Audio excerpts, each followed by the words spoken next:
안방마님, 이제는 곽배우 곽현아예요. 안녕하십니까. 대한민국 수도서울 이한열 기념관 2층에 있는 이한열 스튜디오를 지키는 지킴이 형님 기자 이상호입니다. 안녕하십니까. 네, 안녕하십니까. 발뉴스의 지성 담당 피부는 지성 아니지. 사회자입니다. 반갑습니다. 되게 또 건성으로 하셨어. 그러니까 지성인데. 건성건성. 건성건성이군요. 네. 아 근데요, 저희 발뉴스가 지금 장난 아니던데 분위기가 뜨겁던데요. 제 주변의 지인들도 수많은 분들이 이제는 컴퓨터 첫 페이지를 고발뉴스닷컴으로 했다. 아, 초기화면. 네. 그런 얘기가 있더라고요. 저희가 고발뉴스닷컴 네. 지금 많이들 찾아주고 계신데 네이버에서 많이들 이제 네이버가 예쁜 그 쓰레기통으로 변했잖아요. 초기화면이. 그래서 저희가 드디어 뉴스 스탠드를 저희도 단독으로 실시하고 있습니다. 우와. 그래서 25개 뉴스를 네. 언론사를 골랐어요, 저희가. 아 그래요? 종편 없고 이상한 매체도 없습니다. 딱 25개에다가 조중동을 넣을까 말까 하다가 혹시나 또 한 명 정도는 볼 것 같아서 네네. 조중동 넣어드렸습니다. 아, 여하튼 그래요. 많이들 보고 계신데 네. 또 팟캐스트 아이블로그에서도 난리가 1위 했다면서요? 시사 부문 1위를 저희가 우와. 거머졌어요. 박수! 1위! 야. 문제는 그런데 후원자 아닙니까? 후원자는 얼마나 되는 거예요? 후원자 뭐 지난 저희가 말씀을 드렸습니다. 공개적으로. 네.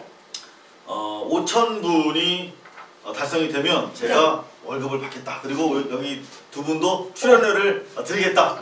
출연료는 안 줘도 되니까 차비만. 나도 기름값 주차비라도 드리겠다. 네, 이렇게 말씀드렸는데 많은 분들이 호응해주고 계십니다. 2,875분 현재 정기 구독이라는 형태로 후원해주고 계신데요. 네.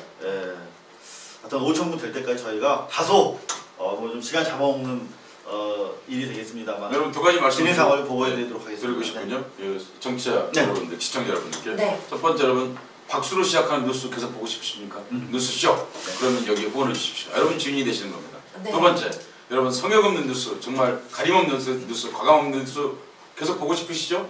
그럼 여러분 여기 후원해서 여러분이 주인이 되어주시길 다시 한번 말씀드리겠습니다. 네, 우리 후원자 여러분들이 감사 인사 한번 할까요? 네. 감사합니다, 여러분. 네. 여러분 감사합니다. 어떤 내용 저희가 준비하고 있나요? 네, 저희는 진실만을 보도해드립니다. 생방송 발뉴스 제30회 네. 이번 주 주제는요, 바로 홍준표 차라리 적자 편의점을 폐쇄하라! 이런 타이틀로 저희가 내용을 한번 꾸며봤습니다. 차라리 적자 편의점을 폐쇄하라. 네. 아. 구체적인 내용 저희가 또 깨알같이 한번 소개를 해드리면요. 네. 발뉴스 취재팀이요. 진주 의료원을 다녀왔습니다. 홍준표 지사도 만났다는데요. 여러분 잠시 후에 확인하시고요. 편의점 불공정 거래. 요즘 한창 논란이 되고 있습니다. 잠시 뒤에요. 편의점 점주 두 분 직접 편의점이 아니죠. 스튜디오에 모시고 저희가 불공정 거래 실태를 한번 확인해 보도록 하겠습니다. 진주의원 사태 도대체 어떻게 진행이 되고 있는지 저희 고발뉴스가 바로 현장에 그냥 바람을 일으키면서 다녀왔습니다. 함께 오시죠. 네. 박근혜 정부는 진주의료원 폐업 사태를 조속히 해결하라. 돈보다 생명이다. 진주의료원 폐쇄 중단하라. 그리고 일방적인 폐업 시도 홍준표 도지사 규탄한다. 이렇게 때 아닌 플래카드가 잔뜩 걸려 있습니다. 바로 진주의료원 앞인데요. 어떤 상황이 벌어지고 있는지 직접 한번 들어가 보도록 하겠습니다. 서울에서 왔습니다. 이상호라고 하는데요. 네, 안녕하세요. 여기에 네. 강남 성모병원 협력병원이었군요. 지금 뭐 의사 선생님들이 많은데 지금 이분들이 다 계시지는 않을 것 같고. 네. 의사 선생님은 몇 분이 계시죠? 지금 세 분? 세 분 남아 계세요? 네. 세 분 정도 공보이 선생님 계시고요. 병원을 좀 돌아볼 수 있을까요? 환자분들도 좀 보고 싶은데. 네. 예. 진주의료원을 마지막까지 지키고 있는 서수경 간호사의 안내로 의료원 내부를 돌아볼 수가 있었는데요. 200여 명의 환자들이 대부분 떠나고 이제 30여 명만이 남아있다고 합니다. 가시면서 뭐라고들 하고 가셨어요? 여기서 너무너무 진료를 받고 싶은데 도에서 도저히 전화 와서 못 살겠다고. 집으로 전화가 와요? 네, 전화가 계속 와서 다른 병원으로 자꾸 가라고 너무너무 귀찮게 전화를 하셔서 못 있겠대요. 이번 실에는 단 한 명의 환자가 남아 있었는데요. 뇌졸중 상태가 심해서 전임 간호가 필요한 환자였습니다. 벌써 7달째 매달 1,000만 원에 달하는 병원비를 감당할 수가 없어서 찾은 곳인데 가족들은 끌어낼 때까지 나가지 않겠다고 합니다. 대학병원에서 뭐 우리가 더 이상 할 게 없습니다. 그렇게 이야기했고 있어 보니까 병원비가 비싸고. 얼마 정도 나와요, 한 달에? 그때 한 달 있으면 한 900만 원 썼죠. 간병비까지 포함해서? 포함해서. 근데 지금은 어느 정도? 지금 처음에 오니까 보호자 없는 병실이 빈 데가 있어서 그래 가니까 200만 원이 채 안 들더라고요. 그래서 4분의 1도 안 되는. 차이가 많이 나네요. 예. 노인 요양병동도 마찬가지입니다. 못 나가겠다고 버티던 할머니, 할아버지들이 불안해서 더는 안 되겠다며 대부분 빠져나가고 30명 정도만 남아 있었습니다. 주로 어떤 환자분들이 여기 계신 거예요? 네, 이제 치매나 네. 그다음에 노인성 질환으로 입원해 계신 분들이 많습니다. 노인성 질환? 네. 알츠하이머나 네. 이런 누게르 환자분 같은 경우 일반 다른 병원으로 가면은 네. 어떻게 되나요? 그러면 이제 1인 간병사가 붙어서 환자를 케어를 해야 되니까 간병비도 비싸고 그리고 급성기 병원이니까 아무래도 진료비도 비싸고 오랫동안 못 계시죠. 왜 부자들만 좋은 병원을 이용할 수 있고 왜 가난한 분들은 이렇게 좋은 병원을 가지면 안 되는지 정말 묻고 싶네요.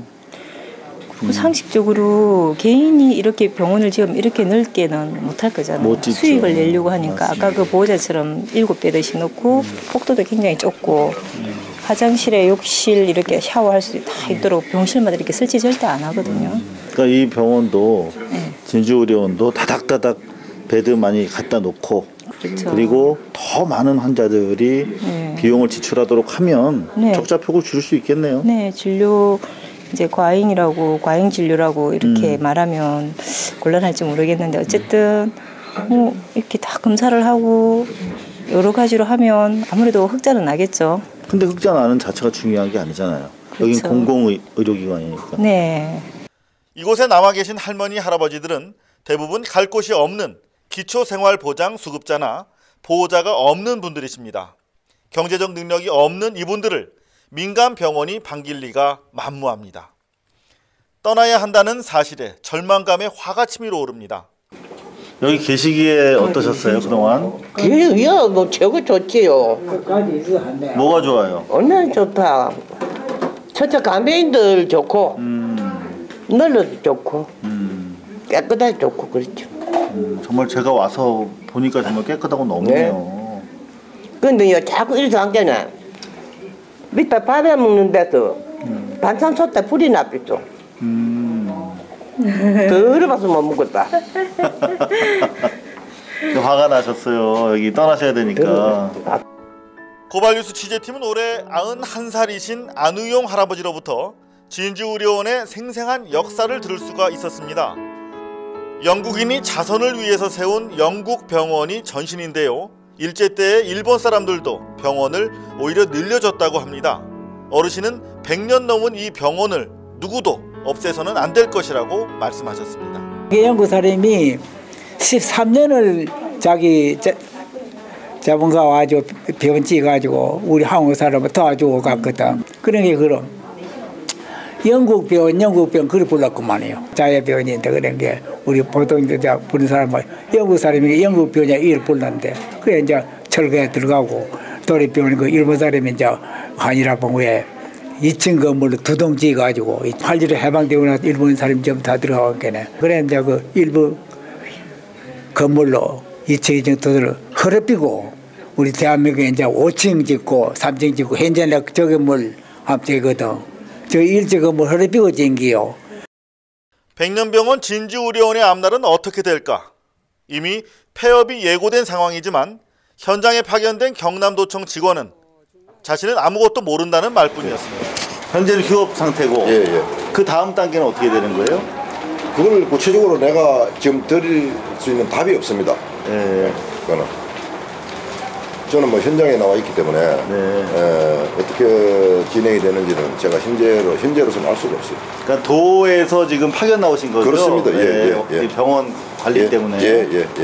그러니까 휴업 이후에는 그 다음 단계에 대해서는 지시받으신 바가 없군요. 어떻게 될 거라고 예측하세요? 글쎄요, 그거는 뭐 현재 앞에 말씀드린 내가 현재 상으로는 내가 뭐라고 답을 아직 결정된 건 없는 거죠? 없죠. 전혀 뭐 다른 결정된 바는 없습니다.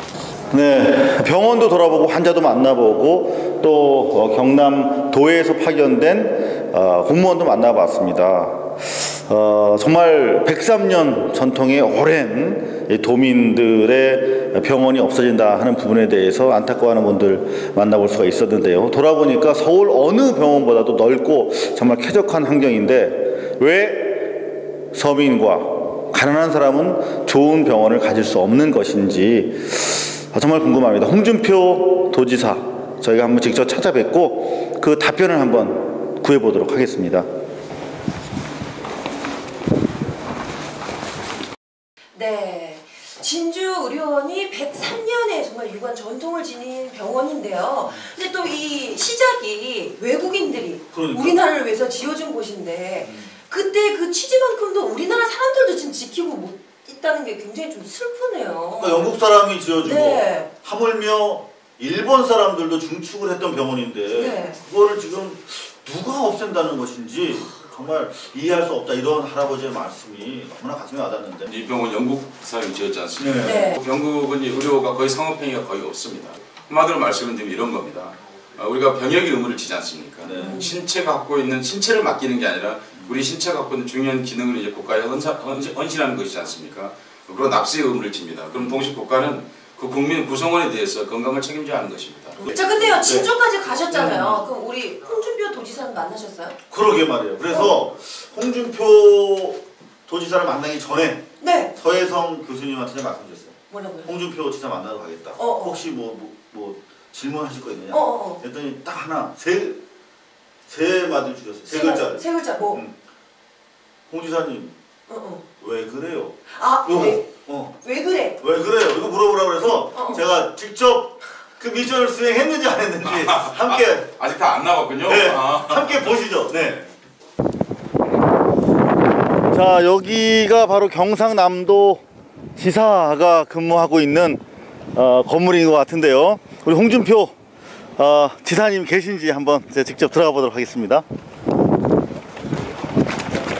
예, 우리 홍준표 지사님 뵈려고 왔는데. 지사님 지금 안 계시는데. 어디 계세요? 의회 계시는데. 의회 오늘 출석하셨어요? 예. 여기가 또 이 경찰분도 많이 지키고 계시고 경남도 의회라고 써 있네요. 여기 안에 지금 홍준표 지사가 계시다는 거 아닙니까? 들어가 보겠습니다.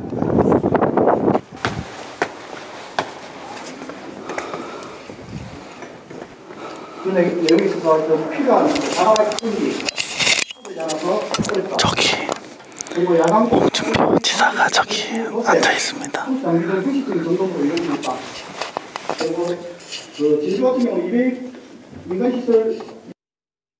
언론에서 계속 듣는 말이 있습니다. 지사님 발언 속에서 나오는 말이 귀족 강성이라는 말이 들어오죠. 그죠? 귀족이 지사님 그 사전적으로 용어가 어떻게 됩니까? 뜻이 뭡니까? 혹시 아십니까? 말 좀 하시죠. 예, 귀족 가문이나 신분 따위가 좋아 정치적 사회적 특권을 가진 계층 또는 그런 사람, 솔직히 그 말을 쓸 수 있는 거는 저는 도지사님이라 생각하거든요. 사전적으로 보면 어른도 해당이 되죠. 그래서 우리 지사님 하시면서 왜 웃으시니까 이제 감이 잡히신 건데, 우리 그런 얘기 많이 하죠. 어떤 독단 정치, 뭐 이렇게 소통 부재, 불통, 이런 얘기를 많이 하는데, 선생님, 지사님 어떻게 생각합니까? 강성이라는 문제에서 지사님 이의지하고 맞다 생각 안 하십니까? 저는 합리적이죠. 반대를 하는 분들의 입장에서는 소신이 뚜렷하고 그러면 강성이고 자기 의견을 들어주지 않으면 불통이라고 합니다. 나는 그런 평가에 대해서는 중립에 쓴 사람이요. 중립에 쓴 사람이 지사님을 바라봤을 때 지사님이 약간 소통과 힘을 가진 귀족으로서 저 대화의 통로를 물꼬를 트주기를 바라고 있습니다. 근데 지사님 그렇게 하지 않고 있습니다. 그거는 의원님 생각. 그래서 이 지금 진주 의료원과 관련돼서 해법을 어떻게 나오느냐 이 문제가 있지 않습니까? 지금 트위터 보니까 이런 얘기가 쭉 있더라고요. 어제 대박 쳤던 트위터였습니다. 적자가 나면 대교도 없애야 되고 지었던 대교도 없애고 적자가 나면 도청도 없애야 되고 적자가 나면 뭐도 없애야 되냐 이런 얘기가 지금 한간에 떠들고 있습니다. 트위터에. 적자는 부차적인 문제고요. 그래서 지금 문제가 적자의 문제는 부채적인 문제고 그렇습니다. 노조 때문에 그렇다. 그런 얘기죠. 예? 처음에는 이제 적자의 문제 갖고 얘기하셨다 그죠? 우리 그때 얘기했을 때 진주는 폐업하고 나서 관내 보건소의 시설과 장비를 확충한다 이런 계획을 갖고 있다라고 이후 대책이 있죠. 그렇게 세우고 있는 거죠. 그 대책은 아직 방침이 확정이 안 됐습니다. 아 그렇습니까? 그렇습니다. 그럼 이걸 왜 또 언론에 나옵니까 이게? 언론에 왜 나오고 이렇습니까? 어떤 경우가 기자들이 취재해서 나가겠지만은 예. 아직 그 서민 의료 대책은 확정이 안 됐습니다. 지금 지사님이 좀 신중하셔야 될 거 아닙니까? 아까도 제가 문제였습니다. 이거는 이청사는 진주의료원하고 연결되어 있다는 말이 튀어나오고 그다음에 이 말 자체도 지금 오늘 나와가지고 제가 자료를 쓰고 있는데 확정이 안 됩니다. 비양되지 마시고 예? 정확히 질문하시죠. 아니 그래서 이런 내용이 왜 흘러나냐는 질문입니다. 그걸 왜 저한테 묻습니까? 아 그렇습니까? 지금 도인의 단상입니다. 비양되거나 그렇게 하는 것이 아니고 이런 겁니다. 이게 왜 나오냐? 진지하게 해 주십시오. 예? 그럼 진지하게 답변하겠습니다. 예. 이게 왜 나오냐입니까? 이게 왜 이게 언론 속에 나오는지 어떤 그 의원님이 한번 살펴보시죠. 제가 대답할 문제는 아닌 것 같습니다. 도정 질의는 계속 이어졌고 취재팀은 한참을 기다린 끝에 의사당을 나오는 홍준표 지사를 만날 수가 있었습니다.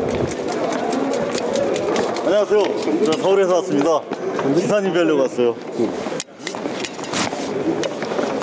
지사님 하나만 여쭤볼게요. 잠깐만. 지사님. 왜 그러세요? 지금 뭐 하는 거예요 지금? 저 지사님 한 말씀만 여쭤볼게요. 진주의료원 왜 없애시는 겁니까? 홍준표 지사님! 지사님! 진주의료원 왜 없애시는 겁니까? 한 말씀만 해주세요!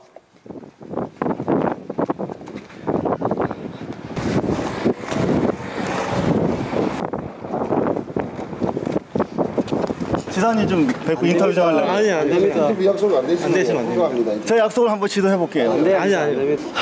지금 뭐 출입 자체가 허용이 안 되는데요. 이 불통, 사람벽, 제가 주로 연희동 다니면서 겪었던 상황을 우리 또 홍준표 지사님이 근무하는 경남도에서 또 겪게 되네요.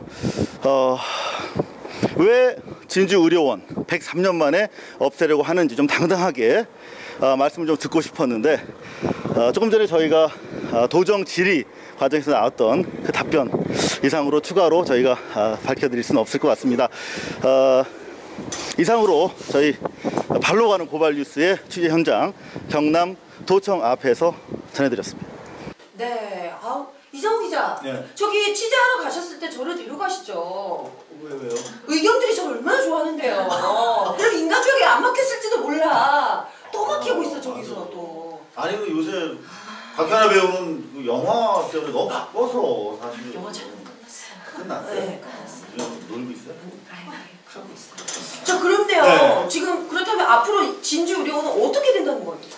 그래서 지금 뭐 뉴스가 계속 나오고 있죠. 어제 진영 보건복지부 장관이 진주의료원도 찾았고 홍준표 지사도 만났는데 홍 지사가 아니 뭐 폐업하는 거 아니다 이거 중앙정부에서 500억만 밀어주면 갈 수 있다는 취지로 얘기를 했고 네네. 또 그래서 조금 전에 보셨죠. 그 도에서 파견 나간 직무대행 그분이 이제 노조랑 대화를 시작했다고 합니다.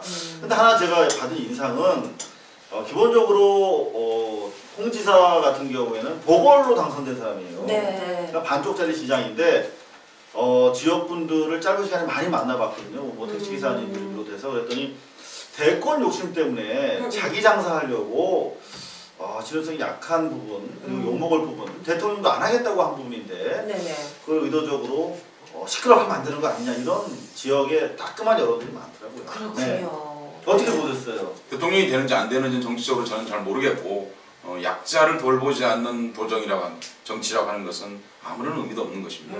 그래도 저희 반뉴스가 왔다 간 이후로요. 노조와의 대화의 물꼬가 좀 터졌다고 하니까 조금 좀 안심이 되고 또 우리 반뉴스가 좀 참 좋은 일을 했다는 생각이 드는데 맞죠? 우리 역할이 컸다. 여하튼 뭐 저희가 네. 진주 의료 문제 역시 계속 발이 닳도록 현장을 지키도록 하겠습니다. 네. 자, 그럼 다음 코너로 넘어가 보도록 할까요? 오래 기다리신 분들이 지금 두 분이 스튜디오에 계신데요. 네네. 바로 모셔드리도록 하겠습니다. 지난 1월이죠. 거제도에서 젊은 편의점 점주께서 적자 그리고 해약에 따른 해지 위약금에 허덕이다가 목숨을 끊은 일이 있었습니다. 그리고 어제 밝혀진 사실인데요.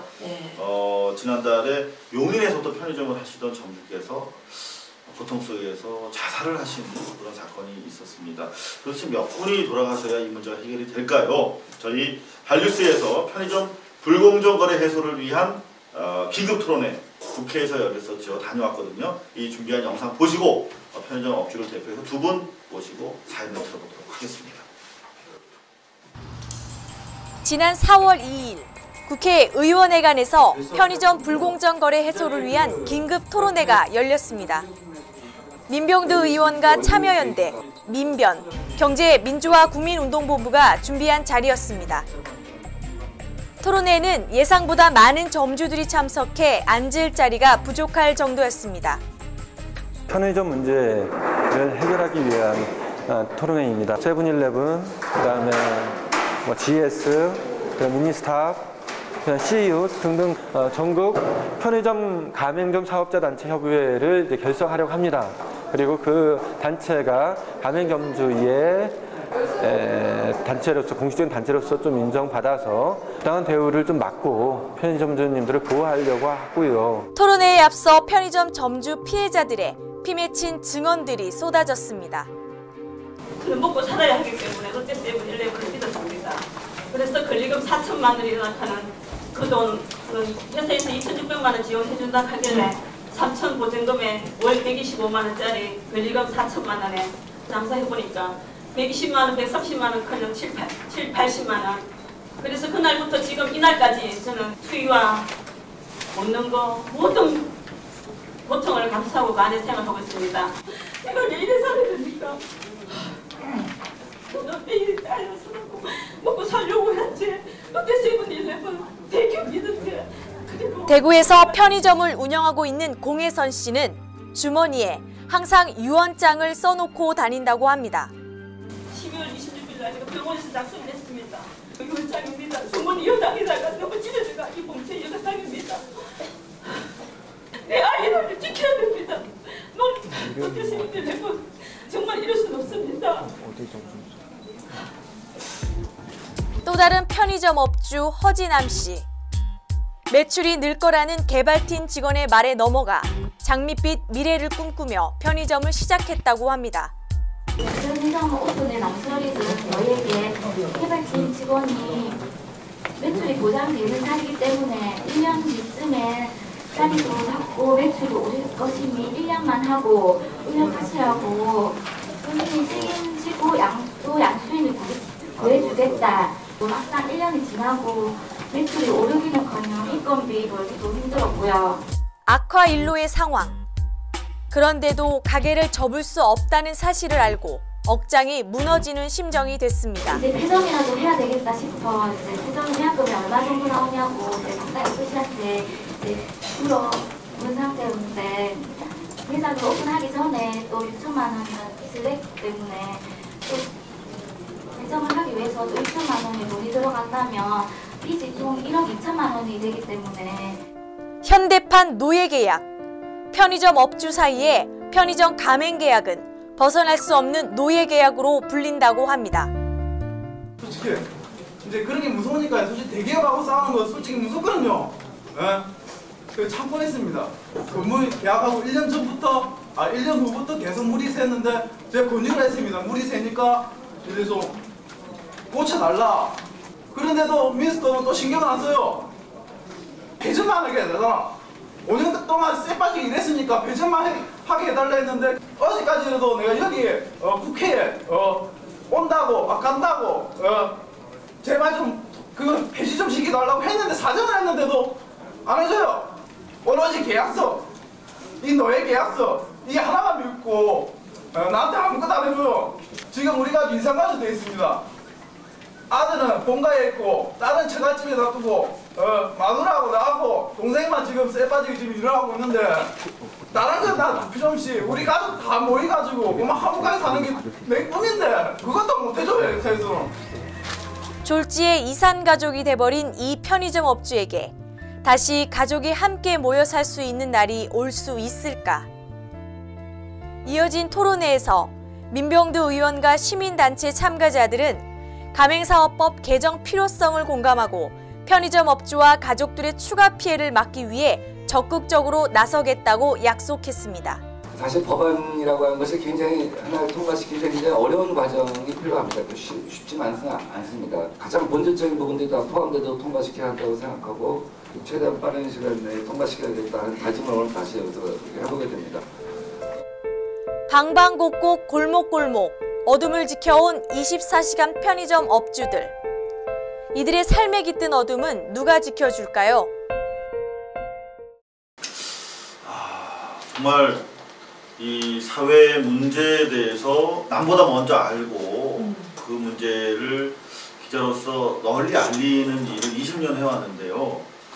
저는 이렇게 심각한 줄 몰랐어요. 네, 저도 깜짝 놀랐어요.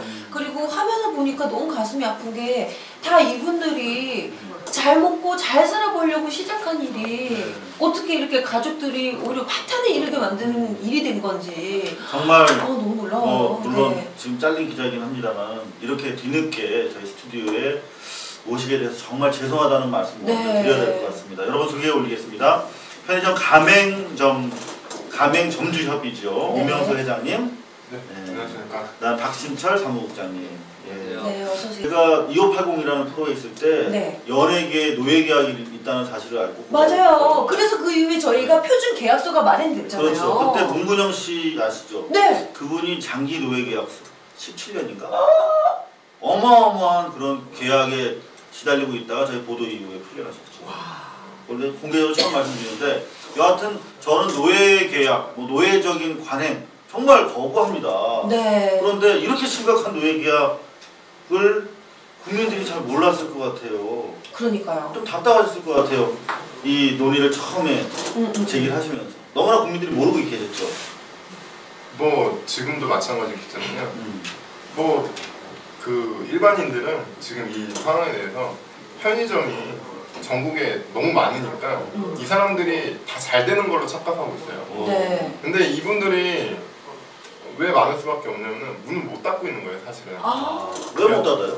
위약금이 아까 위약금 얘기 나왔는데 위약금이 뭐 투자 금액보다 더 비싸니까 현재 문도 못 닫고 강제적으로 있는데 영업을 하고 있는 상황인데 이런 상황을 이제 일반 시민들은 모르죠. 저는 저보다 더 부자인 줄 알았어요. 저도 편의점은 24시간 장사하니까 너무 좋겠다 막 이 생각을 했었거든요. 네. 자 그러면 편의점이 가지고 있는 여러 가지 문제들에 대해서 하나하나 저희가 좀 여쭤볼 텐데요. 네네네. 기왕에 이야기가 나왔으니까 위약금 문제부터 얘기를 좀 해볼게요. 그렇죠.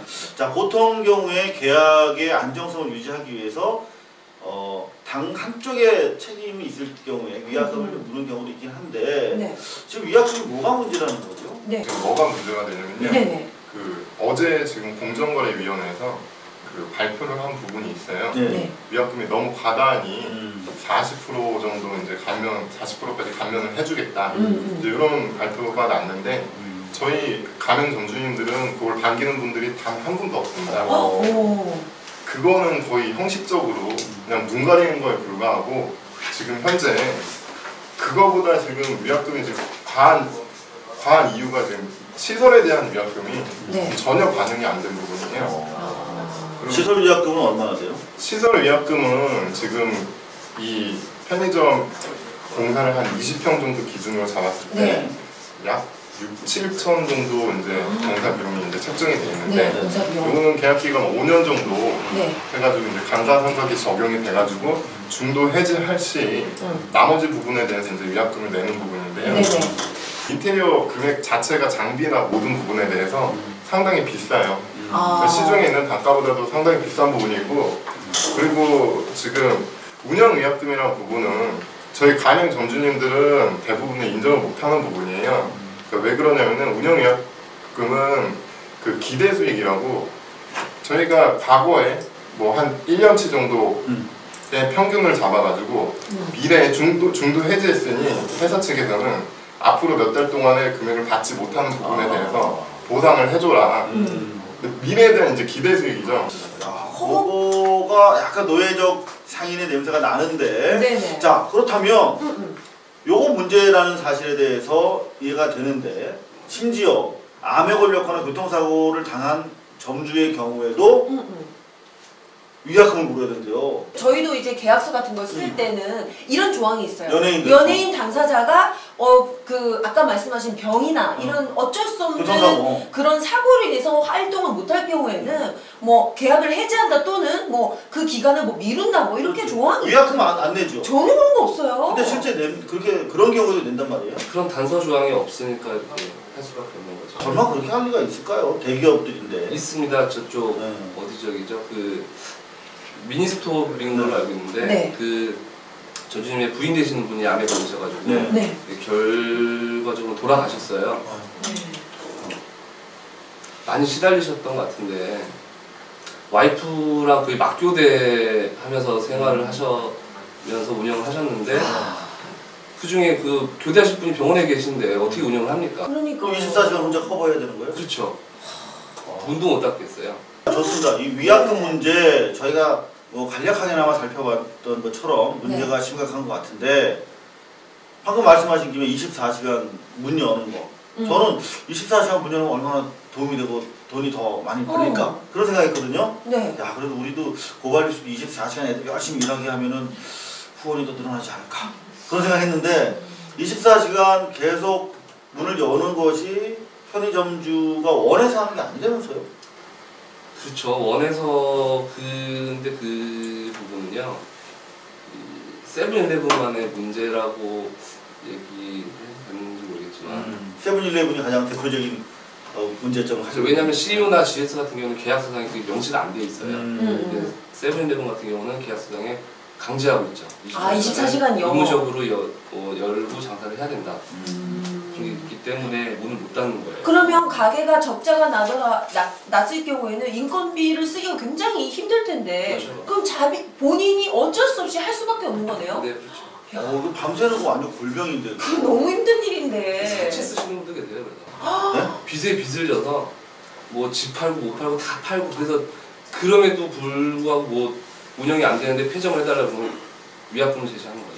빚내서 장사하다가 다들 이제 또 빚내서 대기업에다 갖다 바치는 거고 이런 문제들 뭐 더 많은 문제가 있습니다만은 대강의 이런 문제 여러분 잠깐만 들어보셔도 얼마나 심각한지 아시겠죠? 저희가 이렇게 주로 제보를 받아보니까 많은 분들이 이런 내용을 밖으로 알리고 도움을 받고 싶어도 회사와의 지금 뭐 저희가 이거 보여드리면 안 되는 서류라서 저만 보는데요.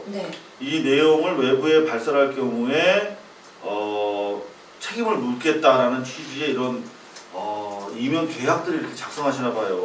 그래서 그동안 이런 내용들이 안 알려졌던 것 같은데 좋습니다. 좀 더 말씀을 들어보기 전에 하나 알려드리는 말씀을 드려야 되겠어요. 저희가 지금 뭐 삼성 보강 쪽이죠. 삼성 계열의 패밀리마트 이제 CU로 이름이 바뀌었는데 그리고 롯데죠. 그 다음에 GS 이 대기업들이 구석구석 골목 상권을 그야말로 저인망 쌍끌이로 훑고 있는데 그 과정에서 이 점주들이 이렇게 피해를 호소하고 있단 말이죠. 저희는 100% 언론을 지향하기 때문에 프랜차이즈 사업자 측에도 문을 열고 여러분들의 말씀도 들어보려고 합니다. 그래서 언제라도 여러분들 원하시고 허락하시면 발언을 저희가 듣고 싶고요. 그리고 더 나아가서 그야말로 끝장 토론을 우리 이 점주들이 참여한다면 같이 주선을 하고 싶은데 어떠세요? 의사가 있으세요? 네, 저는 좋습니다. 좋으세요? 너무 네. 기대돼요. 네. 저 꼭 이루어졌으면 좋겠습니다. 네, 여하튼 우리 점주들은 원하시고 계신다고 합니다. 그러니까 네. 우리 프랜차이즈 사업자 측에서도 더 이상 고소 같은 거 남발하지 마시고 대기업이 이 개인을 이렇게 고소하면 되겠습니까? 그러니까요. 차라리 저를 고소하시고 고소 경력 몇 번이시죠? 하지 마시고 웬만하면 여하튼 끝장 토론에 임해서 좀 우리가 대화를 통해서 이 문제를 좀 풀어봐야겠다 생각이 됩니다. 자, 우리 서혜성 교수님, 어떤 현상으로 우리가 거시적으로 이해를 해야 될까요? 간단하게 말씀드릴 수 있습니다. 대기업이 하고 있는 일은 뭐냐면 물건을 팔고 또 나아가서 미래에 계약을 해지하게 됐으면 예를 들면 미래 손해까지를 보상하게 되어 있습니다. 그러니까 미래를 차압당하는 것이죠. 그리고 이제 24시간 불을 킨다고 하는 것은 전 세계에서 우리나라밖에 없는 일입니다. 편의점에 일하는 분들은 사실은 늘 암에 노출되어 있다 이렇게 말할 수 있습니다. 왜냐하면 남이 자야 되는 시간에 깨어있고 사실 이런 건 정부가 강제 규제해야 되는 겁니다. 정말 이게 정리가 되는 것 같은데. 네. 지금 1위가 어디예요? 그 편의점 1위. CU가 1위입니다. CU. 몇 개죠? 8,000개가 넘었습니다. 8,000개를 넘기고 있다고 합니다. 그리고 2등이 세븐일레븐 몇 개 정도 돼요? 약 7,200개. 7,200개. 그리고 3등이 그러면 GS가 되거든요. 약 7,000개 정도. 7,000개 이상이나 되는데 저희가 자료를 조사해 보니까 저 거리 제한이 있는 줄 알았어요. 그런데 그게 아니더라고요. 보니까 원래는 2000년에 편의점에 거리 제한 규정이 있었대요. 그때는 업체 간 80m 이내에 근접 출점을 자제한다 이렇게 돼 있었는데 맞죠? 근데 이게 공정위가 규제할 수 없다. 편의점 거리 제한을 폐지한다. 이렇게 됐어요. 그래가지고 대기업을 살리는 방향으로 우후죽순격으로 접어들었는데 최근에 공정위가 다시 거리 제한을 도입하겠다라는 취지를 밝혔다면서요? 네. 다행스러운데 몇 미터입니까? 뭐 최근은 아니고 작년 12월에 모범거래 기준안이라고 그 정도는 거리 제한 250m를 이제 250m? 그럼 잘 된 거 아니에요? 출전 제한을 해줬는데 일단은 작년에 발표했을 그 모범거래 기준안은 강제성이 전혀 없는 이제 권고안에 이제 불과한 거였고요. 이번에 어제 발표한 내용은 이게 확정이 돼서 계약서상에 명시를 해라. 이런 조항은 이제 바뀐 건데. 그렇다면 250m라는 게 그 다른 브랜드의 경우에 250m 이내로 진입할 수 있다는 얘기예요? 이게 동일 업종만 해당되는 거고요. 동일 브랜드. 그 만약에 타 브랜드가 중간에 50m든 60m든 들어오면은 전혀 관계가 없고. 상관이 없어요. 그거는 의미가 전혀 없는데? 규제 의미가 없는 거 아니에요? 자, 그럼 좀 더 좁혀서 지금 불공정 문제가 계속적으로 제기가 되고 있는데 이 밖에 또 어떤 불공정한 요소들이 있는지를 좀 궁금했었어요. 뭐 아까도 말씀드렸지만 그 강제 발주 같은 부분은 강제 발주, 강제로 물건을 떠넘긴다는 뜻인가요? 이제 가맹 본부 측에서는 그 직원들한테 할당량이라는 게 있나 봐요. 저희가 1년에 행사가 12번이 넘는 걸로 알고 있어요. 이를테면 발렌타인데이 이런 거. 대표적인 한 달에 거의 한 달에 한 번꼴은 꼬박꼬박 있는데 이게 직원들한테 이제 할당량이 나오는 것 같은데 이 할당량을 채우기 위해서 이제 전산에 대해서 잘 모르시는 점주님들한테는 이제 본인들이 임의적으로 발주를 하는 경우도 있고 이제 그걸 못 팔게 되면은 다음 해까지 기다려야 돼요. 그러면 그걸 못 팔면은 그 다음 해 행사가 있으니 1년 동안 썩혀둬야 된다고요? 유통기한이 안 되기 때문에 사실상 점주가 다 물어야 되는 부분입니다. 발렌타인데이 초콜릿이다. 그럼 편의점 앞에 막 쌓아놓고 파는 거 있잖아요. 점주들이 원해서 파는 게 아니에요? 그 고매출 점포 같은 경우는 원해서 파는 점포도 있고 저매출 점포 같은 경우는 그거라도 해서 매출을 조금이라도 그날이 1년에 한 번이니 이때라도 해야지. 이거 못하면은 남들 다 장사하는데 제가 가져간 수익이 줄어드니 이거라도 하자인데 문제는 행사가 끝나도 이 물건을 어떻게 처리할 방법이 이제 없다는 거예요. 가져가줘야죠. 이게 반품이 돼야 되는데 반품이 안 돼요? 유통기한 짧은 거 같은 경우는 반품이 안 될 수도 있는 것들이 일부 상품이 있어요. 저는 예전에 제 친구 중에 이제 그 프랜차이즈 사업을 하는 친구가 있는데 그 친구 말로는 그러더라고요. 사업 수익률이 뚜렷하게 보장된 곳은 이미 대기업에서 직접 경영을 하고 그 다음에 나머지 주변 변두리를 개인에게 이렇게 내주는 식으로. 그러면 이 편의점도 직접 경영하는 데가 있어요? 예, 맞습니다. 헐. 저희가 뭐 알만한 상권, 그 중심 상권에 있는 핵심적인 누가 봐도 저거는 주인이 누굴까? 돈 잘 벌 자리구나 라고 생각하는 데는 거진 다.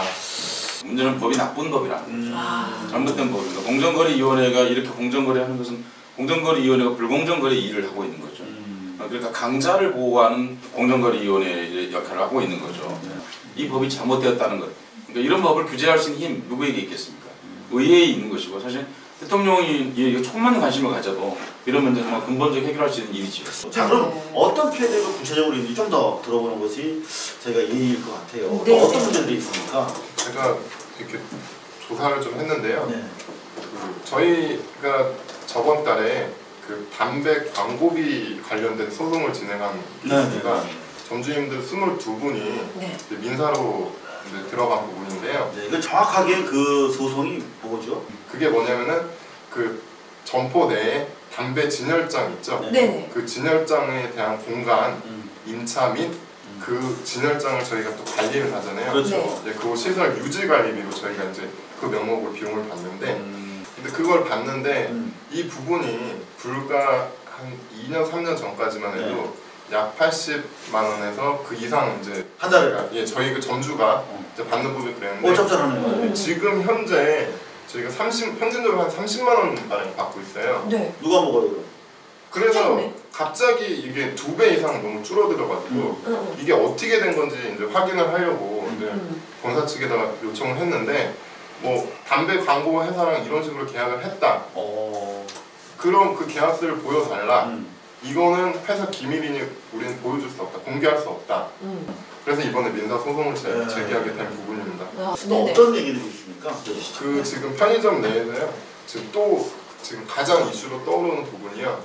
저희는 그 만약에 오늘 판매된 그 현금에 대한 수익 금액 있죠. 제가 판매 매출. 네네. 그 매출은 매일매일 그 다음날 은행 가서 매일매일 송금을 하게 돼 있어요. 네네. 이제 이 부분에 대해서 만약에 하루라도 뭐 몸이 아프든 뭐 누가 친구가 병원에 입원해갖고 뭐 그러든 하루라도 송금을 못하게 되면은 이제 벌금 그러니까 페널티를 물게 돼요. 제가 만약에 100만 원을 예를 들어 100만 원을 송금을 못했어요. 하루. 네. 그게 1일부터 30일까지 그 다음날부터는 꼬박꼬박 송금을 하고 이 1일날 송금 못한 걸 30일까지 가져가면은 편의점 계산해보면 30만 원이 넘어요. 페널티가.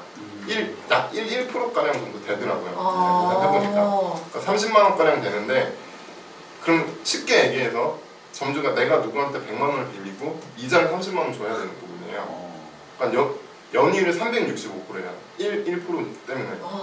그렇게 되면은 저희 점주사에서 나온 얘기가 야 이러면은 사채가 더 싸다. 사채 그냥 내가 빌려갖고 돈 갖고 대기업이 완전 일수장사하는 거랑 마찬가지네요. 진짜. 우리가 누리고 있는 그 편의점의 편리함이라고 하는 것이 대기업이 제공하는 것이 아니라 바로 이러한 노예 계약과 그리고 이런 노예 유통 방식에 의한 그들의 인권 침해를 받으면서 우리가 편의를 제공받았다는 사실을 우리가 알아야 합니다.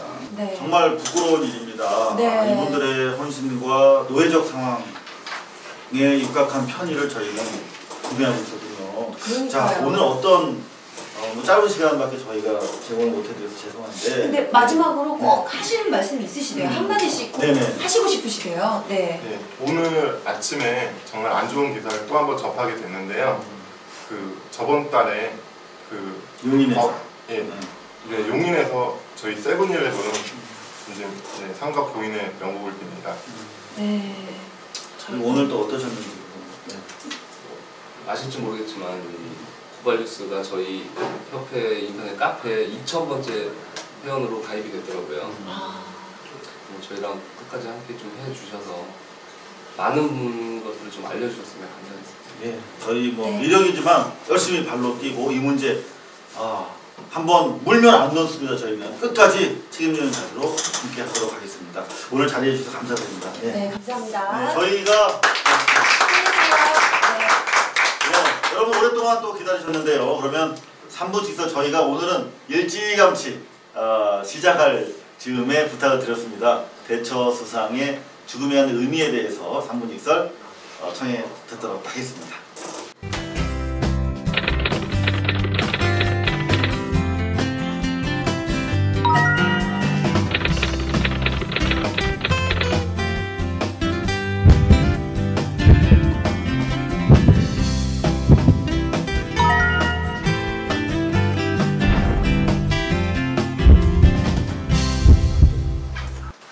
마가렛 대처 영국 수상이 며칠 전 세상을 떠났습니다. 여러분 혹시 영화 포레스트 오프라는 영화를 기억하십니까? 영국의 탄광 노동자들이 마지막 밴드가 되어서 연주하고 있는 감동적인 영화입니다. 그들은 이 공연을 끝으로 영화 속에서 이 공연을 끝으로 실제로 사라졌습니다. 또 다른 탄광 영화 하나를 소개해드리겠습니다. 풀 몬티라고 하는 영화입니다. 많은 강부들이 해직이 되어서 할 일이 없어서 나중에 누드쇼를 하면서 먹고 살아간다는 얘기를 다루고 있습니다. 또 다른 광부 이야기가 있습니다. 바로 여러분들이 아주 좋아하는 뮤지컬이고 영화인데 바로 빌리 엘리엇입니다. 빌리 엘리엇은 광부의 아들입니다. 아버지는 파업 중이었습니다. 그때 빌리 엘리엇은 아버지와 함께 런던에 가게 되었습니다. 로얄 발레 아카데미의 오디션을 보기 위한 것이었습니다. 그때 아들이 아버지에게 이렇게 물었습니다. 아버지 왜 런던에 가보지 않으셨습니까? 그래서 아버지는 의기소침한 채로 이렇게 말했습니다. 런던에는 광산이 없지 않니? 그렇습니다. 그가 잊고 싶었던 것은 런던이 아니라 광산이었습니다. 그 수많은 광부들, 그 세계의 영화 속의 단편으로 알 수 있는 것처럼 그렇게 많이 해고된 그들은 바로 대처에 의해서 해고된 사람들이었습니다. 이른바 석탄 합리화 산업이었습니다. 이렇게 마가렛 대처는 세계적으로 우리가 오늘 앓고 있는 신자유주의의 시작점이었습니다. 그가 죽은 뒤에 영국의 시민사회 단체들은 바로 모레죠. 이번 13일 토요일에 6시에 그 유명한 트라팔가 광장에서 유명한 행사를 준비하고 있습니다. 행사의 제목은 마가렛 대처 is dead입니다. 마가렛 대처가 죽었다를 이 사람들은 축제로 만들려고 기획하고 있습니다. 왜 영국 사람들은 마가렛 대처 전 수상이 떠나는 일을 파티라고 이름을 붙이고 있을까요? 놀랍게도 이 파티를 기획한 사람은 10년 전에 이미 마가렛 대처의 죽음 그 첫 번째 토요일을 축제로 삼을 것을 선포했었습니다. 그토록 오랜 동안 수상에 물러난 뒤에도 마가렛 대처는 영국인들의 사랑을 받아오지 못했습니다. 물론 일부의 영국의 우파들 내지는 영국 이 자본가들은 마가렛 대처를 지지해 왔을 것입니다. 마가렛 대처가 출세한 일은 여러분 다 알다시피 바로 포클랜드 전쟁에서 아르헨티나를 제압하면서였습니다. 그 또 한편으로는 아일랜드의 유명한 독립운동가 버비 샌즈를 감옥에서 66일 동안 단식 농성에서 죽어갈 때까지 단 한 번도 그를 돌아보지 않는 그런 강한 이미지 때문에 철의 여인이라는 이름을 얻게 되었습니다. 마가렛 대처는 참으로 철의 여인이었습니다. 그는 인정사정 그리고 피도 눈물도 없는 잔혹함을 정치, 행정 그리고 영국을 통치하는 과정에 드러내곤 했었습니다. 그는 동시에 바로 돈의 여인이기도 했습니다. 그는 팔아서는 안 되는 공공영예의 가치와 그런 것들을 바로 자본가들에게 팔아넘긴 대표적인 자본가의 연인이었습니다. 그래서 사람들은 그 대처를 철의 여인이라고 하면서 동시에 신자본주의의 스탈린이라고도 불렀습니다. 그렇습니다. 스탈린이란 말은 바로 강철 인간이라는 뜻이기 때문입니다. 마가렛 대처가 오늘 떠나고 있는데 왜 한국에서 제가 이 3분 즉설을 하게 되었을까요? 그렇습니다. 오늘날 우리가 겪고 있는 노동자 파업 진압이라든지 혹은 노동자의 손해배상을 물리는 행위라든지 이러한 신자유주의적인 노동자 주권 파괴 행위 그리고 공공영예의 사유와 같은 것들이 마가렛 대처와 그리고 레이건 체제에 이 세계에 도입되었기 때문입니다. 그렇기 때문에 대처의 죽음은 영국인의 죽음만이 아니라 바로 신자유주의 시작점이 어떻게 시작되었는가를 우리에게 돌아보게 하는 중요한 일이 아닐 수 없습니다. 3분 직설이었습니다. 저희가 지금 마칠 시간이 다 됐네요. 근데 이상호 기자 트위터를 보니까 강기갑 전 의원을 만났다고 이렇게 올려져 있던데 나도 너무 뵙고 싶었는데 나는 왜 안 됐고 하고. 영화 때문에 말이잖아. 아 끝났어. 네. 자 앞으로 좀 자주 모실게요. 그러니까요. 네, 강달프. 강달프. 네, 국회를 9년 동안 정치권을 휘젓던 강달프가 이제 농업인으로 돌아갔습니다. 원래 농민이었죠. 그렇지요. 돌아왔는데 자세한 이야기 저희가 시사 내 고향 6시를 한번 만들고 왔거든요. 좋네요. 다음 주 30일에 생방송 발뉴스에서 여러분들 강기갑 의원 이야기 등 재밌는 또 알찬 내용 가지고 찾아뵐 수 있도록 하겠습니다. 오늘 네. 시청해주셔서 감사드리고요. 그리고 후원해주신 우리 정기구독 후원 여러분들도 감사드립니다. 다음 주 시간에 다시 뵙겠습니다. 안녕히 계십시오. 네. 감사합니다.